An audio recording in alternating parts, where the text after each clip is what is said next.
Hi guys, welcome back my channel. இன்றைக்கி ஒரு டேஸ்டியான ரெசிபியோட தாங்க வந்திருக்கேன். இது சாதம், சப்பாத்தி, தோசை, இட்லி எல்லாத்துக்கூட சாப்பிட்றதுக்கு செம்ம டேஸ்ட்டாக இருக்கும். வாங்க எப்படி செய்யணும்னு பார்க்கலாம். இந்த ரெசிபி செய்கிறதுக்கு 4 முட்டை இருந்தால் போதுங்க. அது கூட உப்பு, கொஞ்சமாக மஞ்சள்தூள் சேர்த்து தனியாக நல்லா கலந்து வச்சுக்கலாங்க. நல்லா நுரப்புங்க அளவுக்கு நல்லா அடித்து எடுத்துக்கணும்.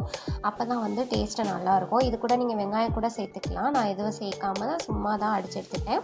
இப்போ இதை தனியாக இருக்கட்டுங்க. இப்போ நம்ம பணியாரம் ஊற்றுவோம்ல கல்லை, அதை தனியாக எடுத்து ஹீட் பண்ணிவிட்டு 1 ஸ்பூன் எண்ணெய் விட்டுட்டு கல்லை நல்லா காய விட்டுருவாங்க.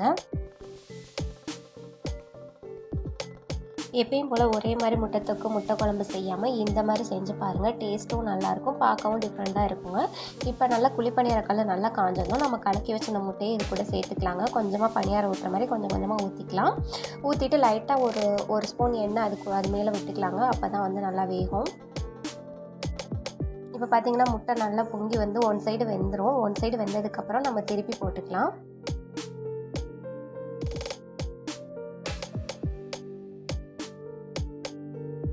திருப்பி போட்டுட்டு 2 சைடும் நல்லா வேகணுங்க. அப்போ தான் நல்லாயிருக்கும்.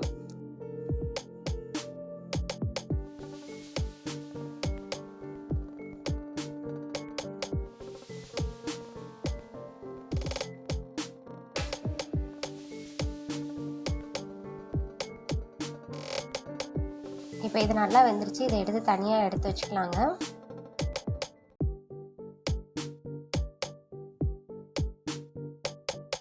இப்போ ஒரு பேனை நல்லா ஹீட் பண்ணிவிட்டு அதில் 2 ஸ்பூன் எண்ணெய், 2 இலை, அதுக்கப்புறம் ஒரு பட்டை போட்டு நல்லா பொரிஞ்சதும் ஒரு அரை ஸ்பூன் சோம்பு சேர்த்து நல்லா வெடிக்க விட்டலாங்க.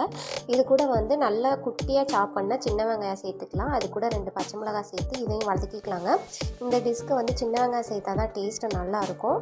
பெரிய வெங்காயம் சேர்த்திங்கன்னா அவ்வளோவா நல்லா இருக்காது. வெங்காயம் ஓரளவுக்கு வதங்கினதுக்கப்புறம் கருவேப்பிலை, தக்காளி, உப்பு சேர்த்து தக்காளி நல்லா மசிற அளவுக்கு வதக்கி எடுத்துக்கலாங்க. தக்காளி வெங்காயம்லாம் இந்தளவுக்கு நல்லா வதங்கினதுக்கப்புறமா நம்ம காரத்துக்கு தேவையான மிளகாப்பொடி சேர்த்துக்கலாங்க. நான் சாம்பார் பொடி, குழம்பு பொடி தான் சேர்த்துக்கிட்டேன். அதில் 2லேருந்து 3 ஸ்பூன் என்னோடய காரத்துக்கு ஏற்ற மாதிரி நான் சேர்த்துக்கிட்டேங்க. உங்களோட விருப்பத்துக்கு ஏற்ற மாதிரி நீங்கள் சேர்த்துக்கலாம். இது கூட நீங்கள் இஞ்சி பூண்டு பேஸ்ட்டும் சேர்த்துக்கலாம். என்கிட்ட இல்லை, அதனால நான் சேர்த்துக்கல. மிளகாப்பொடி போட்டு பச்சை வாசனை போன அளவுக்கு நல்லா வதக்கிட்டு 1 கிளாஸ் தண்ணி சேர்த்துக்கோங்க. இது தண்ணி சேர்த்து நல்லா கலந்து விட்டுக்கலாம்.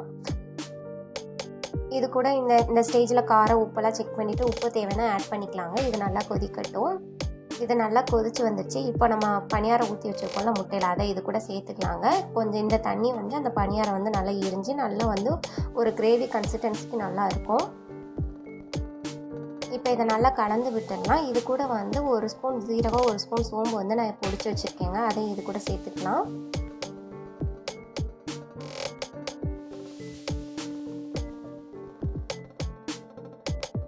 நீங்கள் சீரகம், சோம்பு வறுத்துட்டு ஒரு டைம் சேர்த்திங்கன்னா டேஸ்ட்டு செம்மையாக இருக்கும். ஒரு டைம் ட்ரை பண்ணி பாருங்கள். நான் எப்பயுமே ரசம் வைக்கிறனாலும் சரி, எதுக்குனாலும் சரி, நம்ம மிளகையும் சீரகையும் நல்ல ஒரு சட்டியில் போட்டு வறுத்து அதுக்கப்புறமா பொடிச்சு சேர்ப்பேன். இப்போ ஃபைனலாக மல்லித்தலை போட்டு ஒரு கிளறி இறக்கிங்கன்னா டேஸ்ட்டான முட்டை பணியார தொக்கு ரெடிங்க. இது சாதம், தயிர் சாதம், சாம்பார் சாதம், வெரைட்டி ரைஸ் எல்லாத்துக்கூடயும் வச்சு சாப்பிட்லாம். முக்கியமாக சப்பாத்தி, தோசைக்குலாம் டேஸ்ட்டு செம்மையாக இருக்கும். சின்ன பிள்ளைங்களுக்கு இந்த மாதிரி செஞ்சு கொடுத்து பாருங்கள். டிஃப்ரெண்ட்டாக இருக்குன்னு சொல்லிட்டு சாப்பிடுவாங்க. என்னோடய வீடியோ பிடிச்சா லைக் பண்ணுங்கள். இந்த மாதிரி குட்டி ரெசிபி தெரிஞ்சுட்டு என்னோட சேனல் சப்ஸ்கிரைப் பண்ணி வச்சுக்கோங்க. தேங்க்யூ ஃபார் வாட்சிங்.